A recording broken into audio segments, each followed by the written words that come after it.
বাংলাদেশের অধিকাংশ মাদ্রাসা শিক্ষার্থী যারা কওমি মাদ্রাসায় পড়েন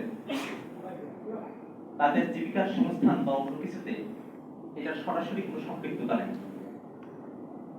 কিন্তু খেয়াল করে দেখবেন, এবার যখন আন্দোলন তুঙ্গে মানুষকে যখন নির্বিচারে গুলি করে হত্যা করা হচ্ছে,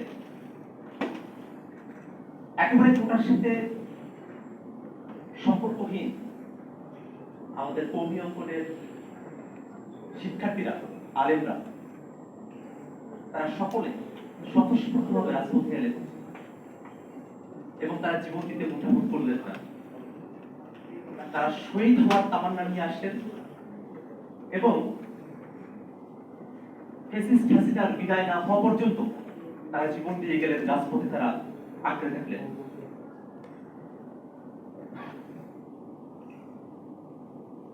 বাংলাদেশে দীর্ঘ সময় ধরে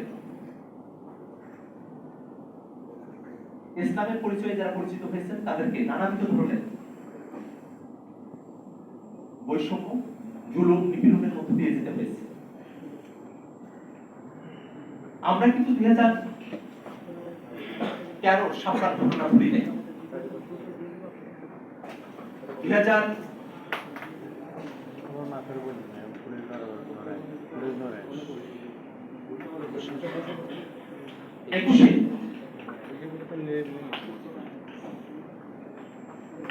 যখন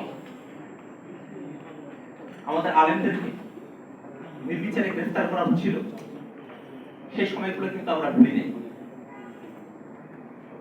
দীর্ঘদিন ধরে বাংলাদেশের মানুষের উপর যে নির্যাতন, নিপীড়ন চলে এসেছিল,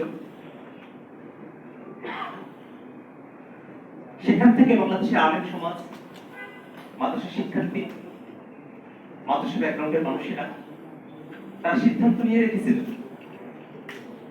যে কোনোভাবেই বাংলাদেশে ফ্যাসিবাদকে আর স্থায়ী হতে দেওয়া সম্ভব নয়। এবং তার ওই অভিপ্রায় আমরা দেখেছি এবার এই আন্দোলনে।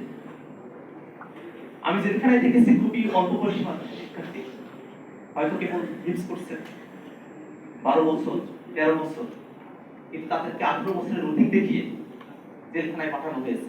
এত ছোট ছোট বাচ্চা, তার পরিবারও জানে না যে সে জেলখানায় এসেছে, কি অবর্ণনীয় একটা কষ্টের মধ্যে দিয়ে তারা গিয়েছে। শহীদদের কষ্টগুলো, যারা আহত হয়ে আছেন হসপিটালে, তাদের কষ্টগুলো আমাদের চোখের সামনে দেখা।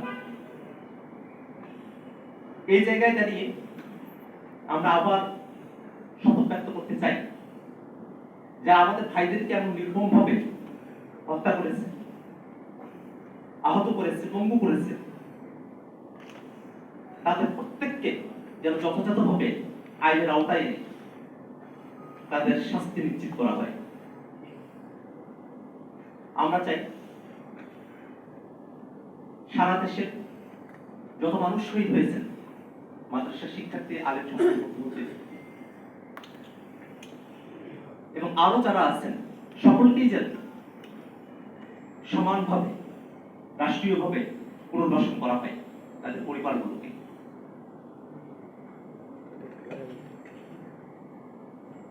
আপনাদের বক্তব্যের মধ্যে একটা বিষয় আমাকে খুব আগ্রহী করেছে। আপনারা আলেম সমাজের বিভিন্ন পক্ষের মধ্যে সম্পৃক্তের কথা ব্যক্ত করেছেন।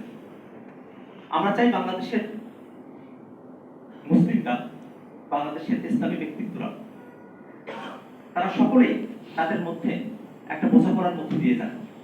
আমরা যারা জাতীয় নাগরিক কমিটিতে আছি, আমরাও কিন্তু সম্প্রীতির কথা বলেছি সমাজের নানা অংশ, নানা মত, নানা মতের সঙ্গে।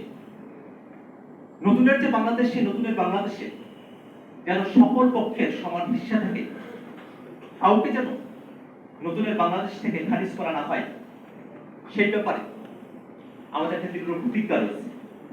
সেই জায়গা থেকে এক দফার যে ঘোষণা ছিল, ফ্যাসিবাদী ব্যবস্থার বিরোধ এবং নতুন রাজনৈতিক বন্দোবস্ত, তার লক্ষ্যে আমরা কাজ করতে যাচ্ছি। আমরা আশা করি বাংলাদেশের